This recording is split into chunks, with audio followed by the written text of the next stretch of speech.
ज्यांनाही कामं करायची आहे सभा मंडपाचं, आणि म्हणून मी भाऊला सांगितलं की तू थांबायचं का, तू ऐकलं पाहिजे.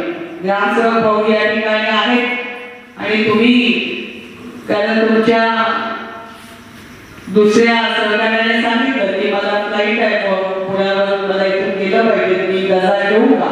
मी त्यांना परमिशन दिलं कारण ते कुठेतरी परदेशात कामालाच चाललेले आहेत परगावी, त्यामुळे त्यांना परमिशन दिलं, तुम्हाला थांबायला सांगितलं. का तर आम्ही जे बोलतो ते तुम्हाला कळलं पाहिजे. तुम्हाला कळलं नाही तर निश्चितपणाने आधी जसं आज या ठिकाणी गावडे नाही आहे, परंतु त्याला आपण रस्त्याचं काम दिलं आणि त्याची ओळख या ठिकाणी आम्हाला ऐकायला मिळाली.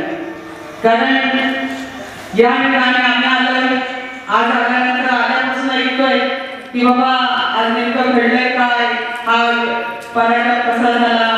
आज पहिल्यांदाच असं घडतंय की ग्रामपंचायत आणि सर्व गाव एकत्र आहे आणि तरी आज एवढ्याच प्रमाणात आपल्याला गाव दिसतंय, परंतु कुठली रॅलीमध्ये गॅलरीचा कार्यक्रम चालू आहे आणि म्हणून माणसं या ठिकाणी आमच्या महिलांची गर्दी दिसत नाही.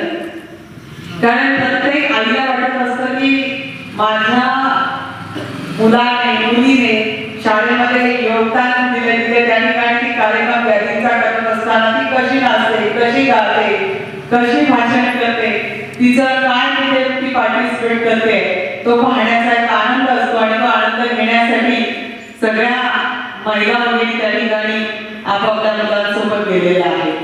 परंतु मला या ठिकाणी सांगायचंय, प्रमोद भाऊ माझ्या गावची कथा म्हणजे माझ्या मुख्यवडीची, आणि भाऊ हे सांगण्याचं कारण असं आहे की स्थापनेपासून आमची ग्रामपंचायत बिनविरोध असते. ग्रामपंचायत बिनविरोध, सोसायटी बिनविरोध, प्रत्येक येणारी निवडणूक ही बिनविरोधच गावात होत असते. त्यामुळे गावात गट तट हा प्रकारच नाही. त्याच्यामध्ये सोने पे सुहागा म्हणजे माझी आमच्याकडे कधी माझी होतच नाही. कारण आम्ही कुठलाही तुम्ही माझ्या गावात आला, कुठलाही कार्यक्रम कधीही जा, त्या ठिकाणी तुम्हाला आमचा आदिवासी सरपंच देखील आम्ही केलेले आहे. परंतु गवारी भाऊसाहेब असे आमचे गायकवाड असतील, त्या ठिकाणी असणारे भोर असतील, त्या ठिकाणी दुसरे डेरे असतील, प्रत्येक सरपंच जुन्या सरपंचाला महिला सरपंच देखील त्या ठिकाणी माझी झालेली उपस्थित दिसेल. कारण आम्ही माझीना माझी होऊच देत नाही, आधी त्याचा सन्मान त्या पद्धतीने करतो. त्यामुळे गावात भांडण तंटा अजिबात नाही. त्यामुळे तंटामुक्तीच्या अपेक्षाचं जागाचं कामच नाही. त्या ठिकाणी तंटा होण्यासाठी परिस्थितीच निर्माण होत नाही. या ठिकाणी मी आल्यापासून पाहते आहे आणि वर्षानुवर्ष ऐकते. कारण मी ह्या विभागाचं नेतृत्व आता दुसऱ्यांदाच स्वीकारलं. 2007 देखील तुम्ही मला प्रतिनिधित्व करण्याची संधी दिली आणि म्हणून या विभागाचं नेतृत्व करत असताना हे पुनर्वसित गाव आहे, परंतु त्याचं पूर्णपणे पुनर्वसन न झालेलं गाव आहे. त्यासाठी कारण नेमकं मला असं वाटतं की तुमच्यातलं विभाजन, कारण तुमच्यातच एकजूट नसल्यामुळे आपण कुठल्याही कामावरती शिक्कामोर्तब करू शकत नाही. गावाची एकजूट ही गावाच्या जडणघडणीमध्ये गावच्या विकासामध्ये महत्वाचा प्रामुख्याचा वाटा असतो. परंतु असं न घडल्यामुळे आपण काही अंशी म्हणण्यापेक्षा बऱ्यापैकी पुनर्वसनाच्या आपल्या सर्व अधिकारांपासून वंचित आहात ही खेदाची बाब आहे. एकतर गावाचं पुनर्वसन झाल्यामुळे धरण उभं राहिलं, परंतु तुम्ही विखुरला आणि विखुरलेल्या वाड्याप्रमाणे ज्याप्रमाणे नानांनी सांगितलं की एक भिसे वस्ती आहे, नेकळवाडी आहे, या ठिकाणी इंदिरानगर आहे आणि प्रत्येक तुमच्या विखुरलेल्या वाड्यांमध्ये वेगळ्या वेगळ्या ठिकाणी एकही वाडी अशी नाही, एकही वस्ती अशी नाही जिथे मी काम केलेलं नाही. या ठिकाणी सर्वाधिक लाभाच्या योजना सुद्धा या गावात मी दिलेल्या आहेत. बाबाजी शेठ नेरकर असतील ज्यांनी मांजरवाडीचं देखील नेतृत्व केलं. मांजरवाडीमध्ये देखील 2 गट आहेत, परंतु विकास कामामध्ये ते हातात हात मिळवतात आणि एकत्रित येतात. मला असं वाटतं की या ठिकाणी सुद्धा गुलाब शेट्टी ठरवलं आणि बाबाजी शेट्टी ठरवलं तर खरोखर त्या 2 नेत्यांचं एकत्रित येणं म्हणजे या गावच्या विकासाला एक वेगळी दिशा देण्याचं काम करण्यासारखं होईल अशी माझी अपेक्षा. या ठिकाणी दोन्ही नेते आपापल्या जागी मातब्बर आहे, परंतु ही शक्ती विभागली जाते आहे. ती शक्ती एकवटली, एक मूठ वज्रमूठ झाली तर कुठलंही काम, कुठलीही योजना आणि कुठलाही विकास थांबू शकत नाही. या ठिकाणी एका सांगत असताना असं सांगितलं की समीर म्हणाला की ताई असं सांगतात की समाज कल्याणाच्या कामांमध्ये आम्ही 2% देऊन काम आणलं, साफ चुकीचं. या ठिकाणी जिल्हा परिषदेच्या समाज कल्याण खातं असू दे किंवा कुठलंही खाती, जेवढी आमची 12 खाती आहेत त्या खात्यांमध्ये काम करत असताना जर कोणी असं सांगत असेल तर ते मी कधी मान्य करणार नाही, किमान माझ्या मतदारसंघात तर अजिबात नाही. याचं कारण असं आहे की ज्या वेळेला कामं वाटली जातात, ज्या वेळेला याद्या फायनल होतात, तर मी काय पहिली नौखी तिथे सदस्य नाही. 20 वर्षाचा माझा दांडा अनुभव, तसा प्रशासनामध्ये 30 वर्ष मला झाली आहे आणि प्रशासनाचा दांडा अभ्यास असल्यामुळे मला निश्चित ज्ञात आहे की इथे होत असणाऱ्या कामांमध्ये मला एकच वाटत असतं की भले या गावामध्ये विभक्तता असेल, 2 गट असतील, पण गाव या गावाने मला निवडून दिले. निवडून देत असताना मला मतदान केलं आणि मग मतदान केलेल्या गावामध्ये जरी 2 गट असले तरी मी माझ्या कर्तव्यात कुठेही कमी पडू नये. कारण मी जर कर्तव्यात कुसुरी केली, कमी पडले तर निश्चितपणाने ही तुमच्या गावातली परंपरा तालुक्यात, जिल्ह्यात, राज्यात आम्हाला कुठे काय चाललंय हे पाहायचं नाही, मला काय करता येईल हा मी विचार मी बाळगला. आणि हा बाळगत असताना येणाऱ्या कुठल्याही व्यक्तीला मी कधी विचारलं नाही की बाबा तुझा पक्ष कोणता आहे. माझ्या दृष्टीने येणारा व्यक्ती माझ्याकडे जो येतोय तो आत्मविश्वास त्याच्या मनामध्ये आहे की होय, मी जर अशा ताईकडे गेलो तर माझं काम निश्चित होणार आहे, मी जर अशा ताईकडे एखादी गोष्ट मागितली तर मला ती निश्चित मिळणार आहे. आणि त्याचा जो विश्वास आहे तो हिंदू हृदय सम्राट सेनापती बाळासाहेब ठाकरे यांनी दिलेला वसा आणि वारसा जो मला मिळालेला आहे त्याच्यातून मी त्याला देण्याचा प्रामाणिक प्रयत्न करत आहे. आणि त्यामुळे मी कधीही पक्षपातीपणा करत नाही आणि कर्म केला तर मग निश्चितपणाने मी बाळासाहेबांची अनुयायी नाही असं मला वाटते. मी अशी कार्यकर्ती आहे, मला असं नेहमी वाटतं की गावाच्या विकासामध्ये सर्वांनी, नवीन पिढीने देखील जुन्या पिढीला मान सन्मान द्यावा, जुन्या जाणकारांचे मार्गदर्शन घ्यावं, आमच्या महिलांना देखील त्याच्यामध्ये सामावून घ्यावं आणि गावच्या विकासाची कास धरावी. गावच्या विकासाची कास धरत असताना आज तुमचा ग्रामसेवक या ठिकाणी काम करू इच्छित नाही, कारण तो देखील त्याचं झालंय सँडविच, कोणाचं ऐकायचं आणि कोणाचं नाही.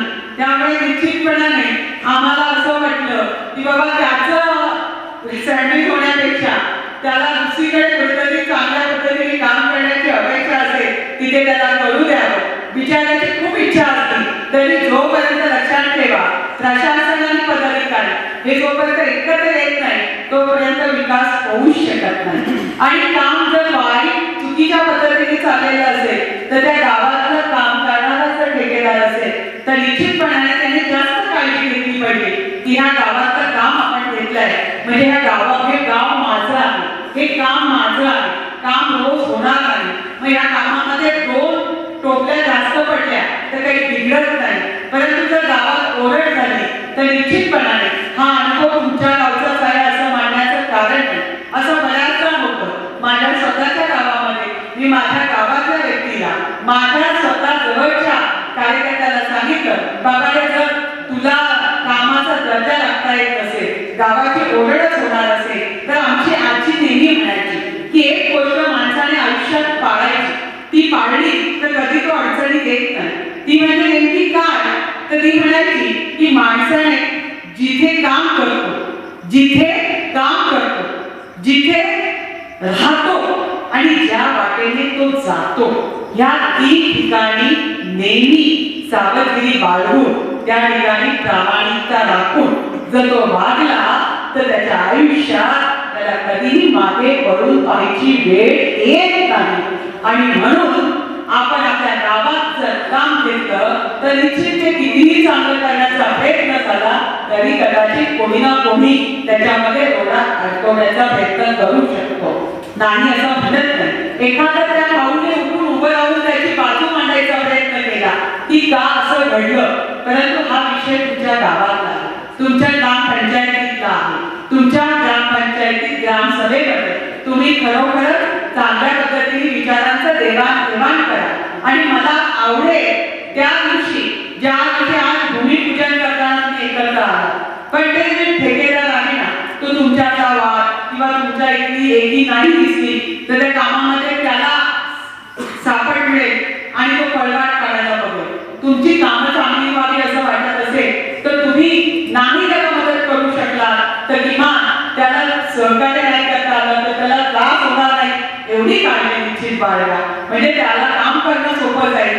कारण आता जर वेळेत काम झालं नाही तर कमिशनरचे आदेश आहे, राज्य सरकारचे आदेश आहे की दिलेल्या मुदतीत काम झालं नाही तर त्या ठेकेदाराकडनं 10% पेनल्टी वसूल केली जाते. म्हणजे तो ठेकेदार अडचणी, गावाची ग्रामपंचायत अडचणी आणि जे काम ज्या नेत्याने आणलं असेल, ज्या लोकप्रतिनिधीने आणलं असेल त्यालाही समाधान नाही मिळणार. आणि म्हणून मी आवर्जून या ठिकाणी काम केलेल्या ठेकेदाराला थांबवून ठेवलंय. ग्रामसेवक भाऊला देखील याच्यासाठी तुमच्या समोर सांगते की भाऊ साहेब त्याच्या मनात किती इच्छा असली तरी सरपंच आणि बॉडी यांचं एक मन नसेल, एक विचार नसेल तर तो विचार देखील अडचणी येतो. आणि म्हणून या गावामध्ये कुठल्याही अधिकाऱ्याला जर म्हटलं की येगावमध्ये जायचं का तर त्यांनी म्हटलं पाहिजे होय होय मी जातो, मी ते गाव मला आवडेल.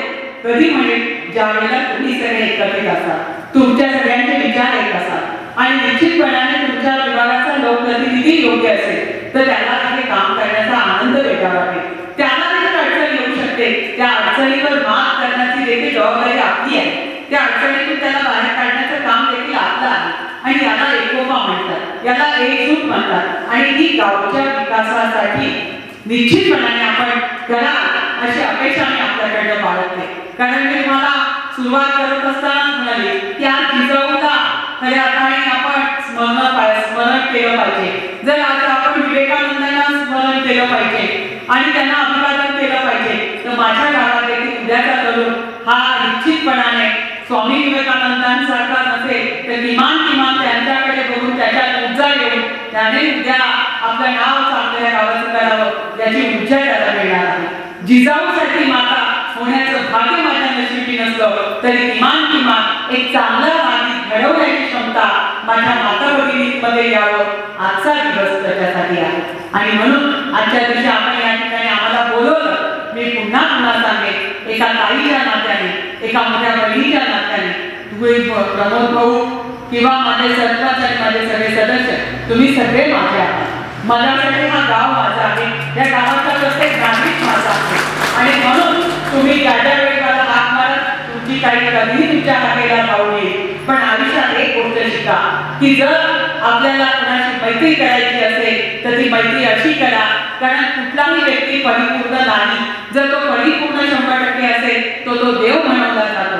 परंतु ज्याच्याशी आपण मैत्री करतो त्याच्यामध्ये जर एखादा दोष असेल तो देखील आपण त्याच्यासह त्याला आपलं म्हणायचं असतं. आणि ज्या वेळेला आपल्याची भूमिका येते त्यावेळी निश्चितपणाने आपल्याला कोणीही आणू शकत नाही.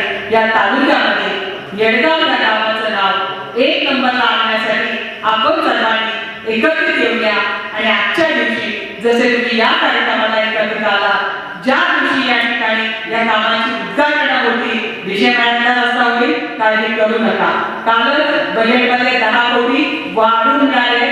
शाळा दुरुस्तीसाठी 35 कोटी रुपये आम्हाला वाढून मिळाले. आम्ही 4 दिवस जे कष्ट केलेले आहेत विरोधक म्हणून नव्हे तर जिल्हा परिषदेच्या बजेटमध्ये पैसे वाढून मिळाले. शेवटचं डीपीसीची मीटिंग होती, 4 दिवस मी रोज पुण्यात जात होती. त्या ठिकाणी ज्या ज्या योजनांमध्ये आपल्याला पैसे वाढून हवे होते त्यामध्ये बऱ्यापैकी पालकमंत्र्यांनी या सगळ्यांनी योगदान दिलं. या विभागाचे खासदार शिवाजीदादा आढळराव पाटील असतील, सर्व डीपीसीचे मेंबर असतील, या सगळ्यांच्या माध्यमातून या ठिकाणी जिल्हा परिषदेला या सर्व लोकप्रतिनिधींच्या माध्यमातून आपल्याला 30 ते 35 कोटी रुपये जे जागाचे मिळाले त्यामध्ये 10 कोटी रुपये नुसत्या शाळा दुरुस्त्यांसाठी मिळालेले आहेत.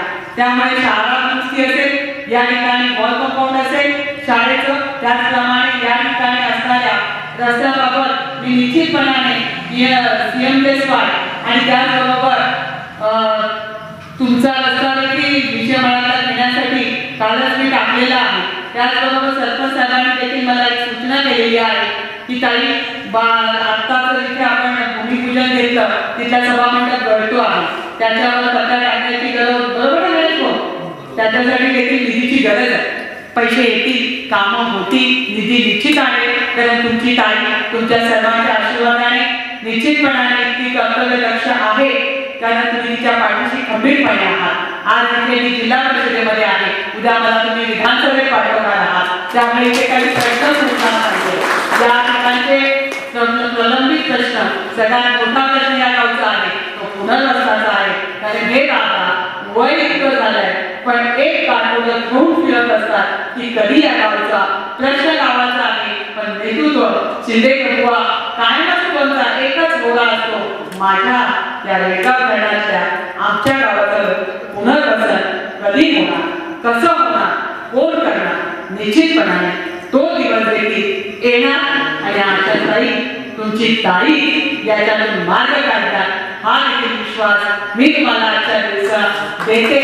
आणि पुन्हा एकदा ज्या दिवशी उद्घाटनाला येऊन वाणीसाहेब आपल्या सोबत असतील आणि ह्या ठिकाणी उभं राहायला जागा नसेल, अशा पद्धतीचं गाव आणि वस्त्या सगळ्या एकत्र येतील आणि निश्चितपणाने आपण का करूया विकासाची.